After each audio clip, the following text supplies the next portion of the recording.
So we're back with some more sports talk. Welcome back, guys. This is Monday, March the 13th. This is the second one that we're doing. So we'll see how this goes. So a lot of stuff to get over, so let's just get right into it. Derek Carr, well, first of all, free agency in the NFL is not 100% taking place right now, but there are people that are talking about people that are going to get signed. They're going to get signed, and, you know, they need to do that part of it. And but that doesn't start until here in the next couple of weeks. So here's kind of some things that have been going around that maybe will or will not happen. Most of them are probably a will happen. Derek Carr signs with the Saints. This is kind of going to be all over the place. Well, I'll try to put it all together. Chicago is trading the number 1 pick to the Panthers for DJ Moore, a number 9 and 61 2024 first round, and a second round 2025 draft pick. Devin McCourty is going to retire after 13 seasons. The Vikings have released their wide receiver Adam Thielen. Let's see, I've got other stuff mixed in with other things here because different stuff happened during the week. The Rams trade Jalen Ramsey to the Dolphins for Hunter Long and a 2023 third-round draft pick. And Jimmy Garoppolo is signing with the Raiders. The 49ers are re-signing Sam Darnold. The Texans are signing Case Keenum. And the Steelers are going to sign Patrick Peterson. Those are some of the big names that are going. Still not real sure where Aaron Rodgers is going to go. Reports say that he may go to the Jets. That's not finalized yet. They're also not sure if Lamar Jackson is going anywhere or not. And also, there are talks of Baker Mayfield going to possibly Tampa Bay. So, you know, those are some things to keep an eye on. Also, I wanted to talk about something here that I got wrote down. And this really gets me fired up a lot of times, is there's in the NBA and in other sports and things like that, people get in trouble and get fined and suspended for criticizing officiating. And I don't think they should get fined or suspended for officiating for doing these things or for making comments that are towards the officiating crews or the league in general. These media people need to ask their questions a little bit better because, I mean, you're talking to somebody who's probably just lost a game. And, I mean, for the majority of us, if you just lost a sporting event to somebody, you're not going to be a very happy person to deal with, and you're not going to be a very good person to talk to. Now, you give them a couple of days to cool off, maybe, you know, and then they'd be all right. But, I mean, who in their right mind is going to have something positive to say about a loss? You know, I mean, yeah, you're supposed to be, you know, a person that's in the spotlight for your team, but still, you know, that this shouldn't be something that they do and everything, because you should be able to speak your mind on how you're feeling at that moment and what you're talking about. I think that's just ridiculous. And a guy got fined $30,000 for it, and that's ridiculous. To me, that is ridiculous. Also, we had, let's see, some of the other things that happened were, like I said, I got stuff in here. Geno Smith is resigning with the Seahawks. I think that's a terrible idea. He had a good season last season. I wouldn't expect him to do much better this season either. So, you know, and the Giants re-signed Daniel Jones. Again, same thing with the Geno Smith thing. I don't think Jones is a good enough quarterback. I think it's just because They done good this year. They got to the playoffs. I still don't think it's a good idea. Couple other little notes to pass on. Connor McDavid. As I was writing this, he had 54 goals and 70 assists. He's got 124 total points in 54 games so far in the NHL. They play 82. If he keeps going at this, he might go to 200. I'm not sure. Don't really know. But 124 in 54 games is pretty. That's pretty impressive right there. So we'll keep an eye on that and see what happens there. I don't think anybody scored 200 points since maybe Wayne Gretzky done it back in the day. Let's see. Jim Boeheim is out as the Syracuse head coach. Boeheim has been the men's Syracuse basketball coach for a long time, and he is he's going to be not there anymore. Don't know if he's going to go somewhere else or if he's retiring. Patrick Ewing also stepped out as the Georgetown head coach. I believe that's where he played college ball at, and he coached there for a while, and now he's stepping away as well. Paul Gasol, who last played for I think the Lakers, his number 16 jersey was retired in Los Angeles next to Kobe Bryant's two jerseys, the 8 and the 24, I believe it was. In hockey, the Bruins clinch a playoff spot. They're the only team to have a playoff spot right now. And also, they were the fastest team to 50 wins in a season. They've gotten it in, I think, 61 or 62 games. But they're the fastest team to 50 wins in a season. William Byron won his second race in a row at Phoenix. He won, I believe it was last week. He won the race that was last week. I wanted to say it was Las Vegas, but I could be wrong. But he now has won 2 races in a row. Despite winning 2 races in a row, he's still kind of lower in the standings because in the first 2 races of the season, he didn't do real well. So, they'll be having to step up on that. The Steelers are also going to sign Patrick Peterson in the NFL. Now we're going to go over all the wrestling stuff. So Sami Zayn saves Kevin Owens from a beatdown from the Bloodline on Monday Night Raw, but Kevin Owens doesn't return the favor later on in the night, and instead Cody Rhodes makes the save. Bobby Lashley calls out Bray Wyatt after he was attacked by, I think it was Uncle Howdy last week he was attacked by. We'll keep an eye and see how that story is going to pan out. Bianca Belair defeats Carmella. After the match, Asuka came out to save Belair after she was getting beat down by Carmella and Chelsea Green, and she sprayed mist in Chelsea Green's eyes. So we'll see if anything comes about of that. And that's a weird booking decision. Logan Paul, well, he knocked out Seth Rollins. I put sucker punched because honestly, that's what it was. It was a sucker punch that The Miz had Rollins' attention, and Logan Paul pretty much sucker punched him when he turned around and knocked him out. What Logan Paul is doing there is beyond me. He shouldn't still be in storylines. It's the stupidest thing they've ever done.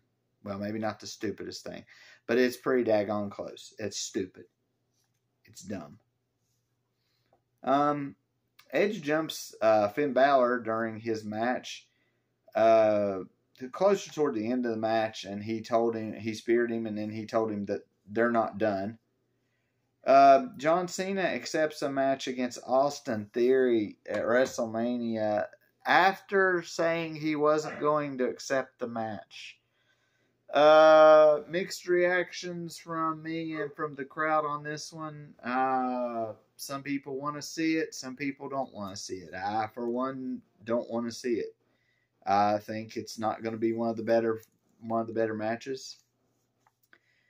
Becky Lynch, Lita, and Trish Stratus will face Damage Control, which is Bayley, Io Sky, and Dakota Kai at WrestleMania. That should be an interesting 6-woman tag team match.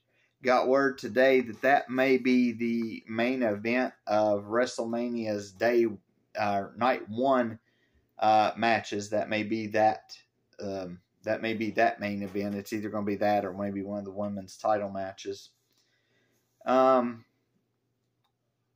Let's see. Braun Breaker faced Carmelo Hayes on NXT. Well, will face Carmelo Hayes at Stand and Deliver on. This is on NXT. Gallus versus Pretty Deadly for the tag titles. Roxana Perez, after defending her title, collapsed in the middle of the ring. They're trying to say it's a storyline to maybe knock her off of TV for just a little bit. Maybe she's got another injury that we don't really know about. Of course, it's a very scary, weird way to do it, to have somebody collapse in the middle of the ring and be stretchered out. So that's kind of a weird thing. So I'm not real sure how that works. I don't know if I would have went that route. Probably not. In AEW, Orange Cassidy retained the AEW Mid-Atlantic Championship. It's going to be renamed probably next week. That championship is going to. Powerhouse Hobbs beat Wardlow for the AEW TNT Championship after some interference. Mickie James, of course, retains the Knockouts title against Giselle Shaw. That was on Thursday night. The next time that's on Impact on Thursday night. The next time Mickie James loses, she retires. So I don't know how long they're going to keep that going. Don't know how long that streak's going to go or anything like that. But, don't know who they figure is going to be the last match. But we'll see as it goes along. They did something like this a couple years ago with a couple other wrestlers here and there. And I know Kurt Angle had an angle going where one time where it was the same thing. And it's interesting, but after a while it kind of gets ran to the ground. So you got to try to figure out where the fine line is on, hey, we can keep this going, to, hey, we need to not let this keep going. So you got to get that picked up. Drew McIntyre and Sheamus face off next week. This is what happened on Friday Night SmackDown. They'll face off next week to see who will face Gunther for the IC title. There was a 5 or 6 man match, and McIntyre hit a Claymore on somebody and went to pin him. Sheamus hit the Brogue Kick on somebody and went to pin him. They pinned him at the same time. 1, 2, 3, 1, 2, 3.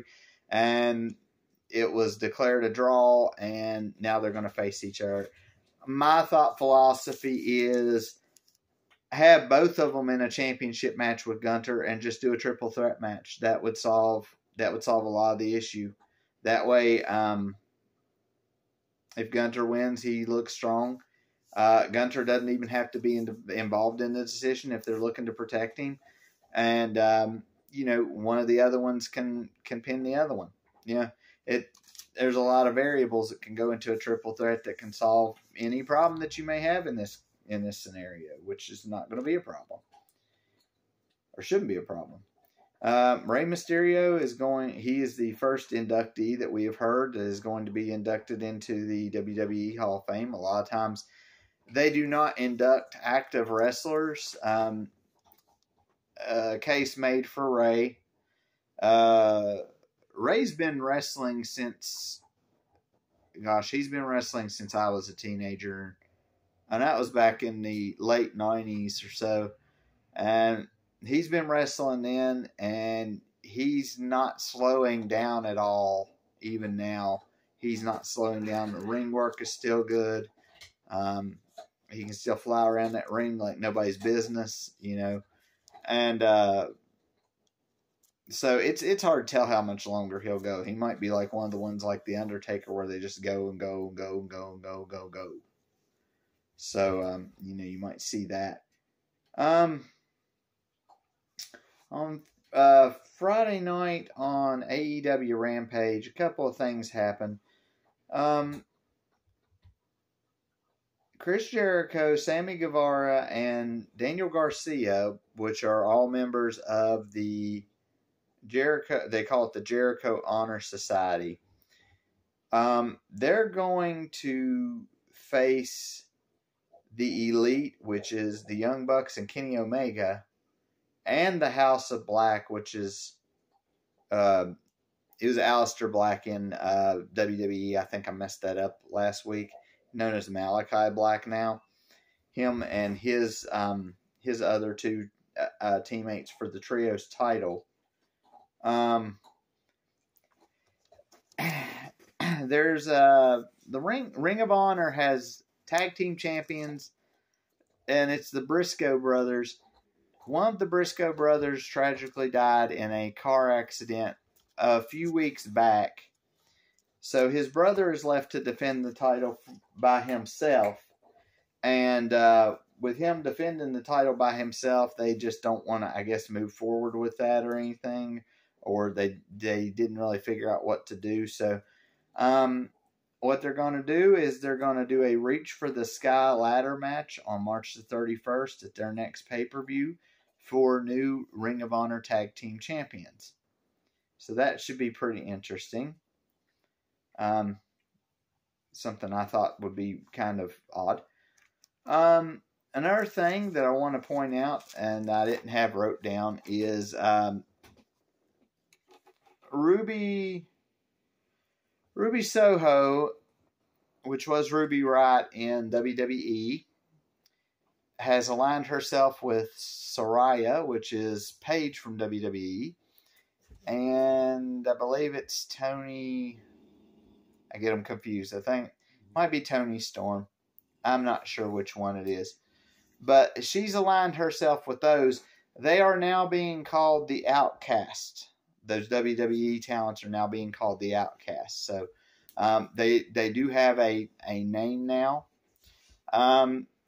There has been speculation that WrestleMania is going to change one of their matches. I figured this might be coming. They are talking about maybe having Steel Rhodes against Reigns at WrestleMania as the main event, but they're thinking about having the Usos defend the titles against Sami Zayn and Kevin Owens. Sami Zayn and Kevin Owens on screen, they work out pretty well. They used to be friends in real life. I assume they're still friends in real life. But you know how storylines are. They try to make them look as good as they can. But I don't disagree with that tag match. But I kind of figured that maybe they would do something like that, or they would have something to do with the main event or something.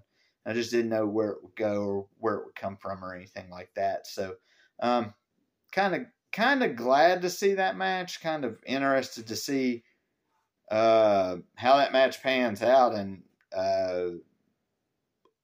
really what happens, because a lot of times, and this was especially true in the 90s whenever I watched wrestling a lot, they would team up the number one contender for the world title and the champion against the tag team champions, and every so often the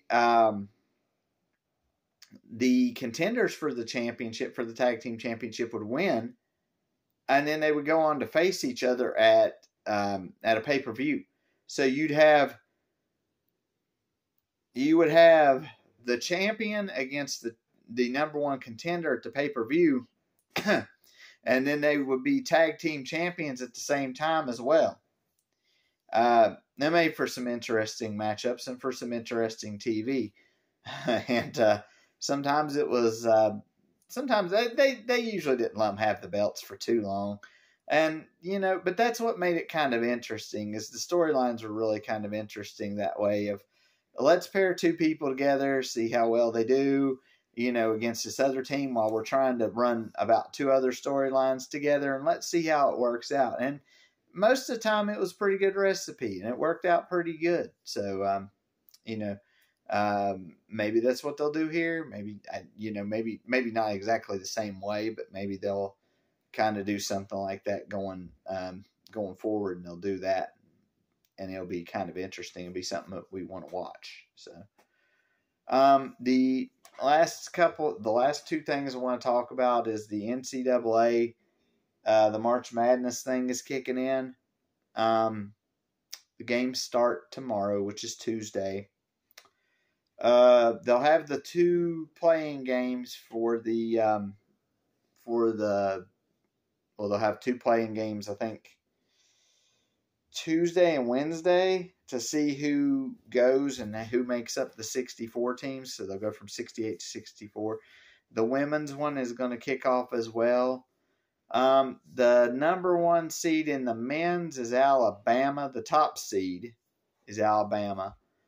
The top seed in the women's, I believe, is South Carolina.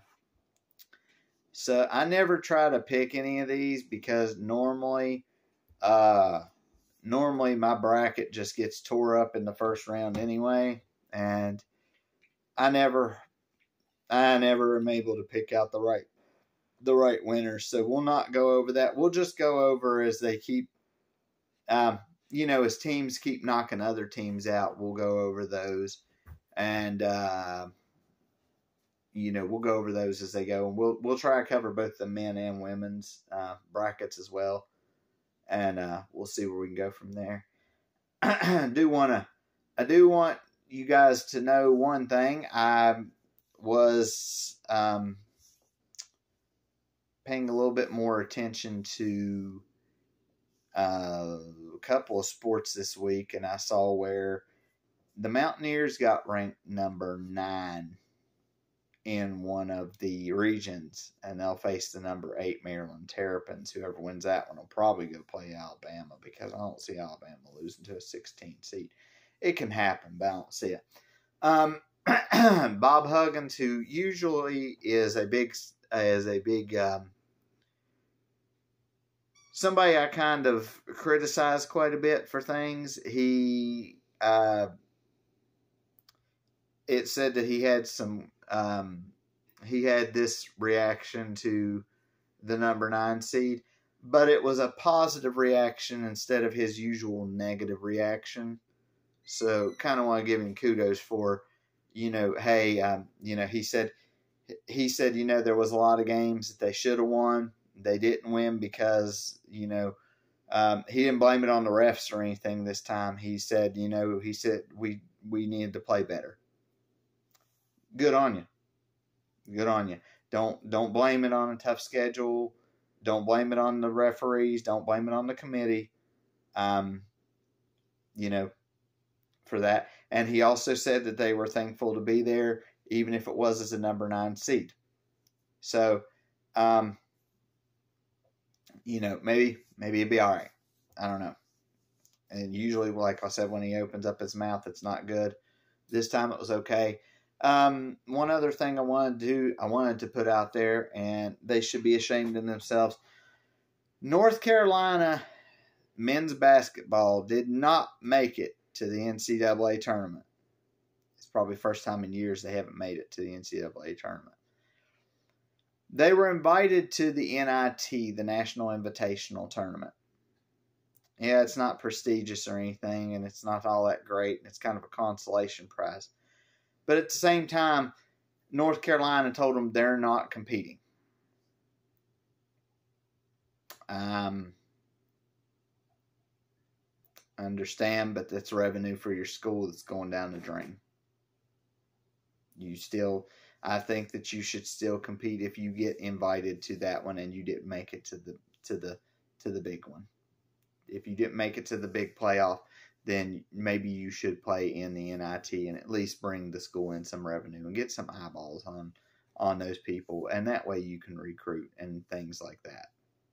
and that's a shame because those kids probably could they probably could play and make some noise in there.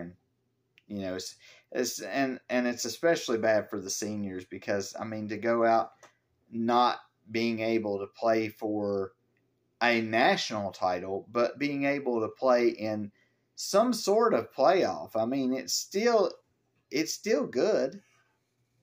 I mean, it's still, hey, you might be in the national title. You might be in the bracket next year. Maybe you just had an off year. Maybe you'll be there next year. But I kind of disagree with them not taking the invitation. It'll be good for another school though, that may not have been able to get in. So, maybe a blessing for another school, since North Carolina doesn't want to do it. So, I mean, I kind of understand, but at the same point, I would have went. But that's me. So, well, that's pretty much all we got until next week, and we will see you later.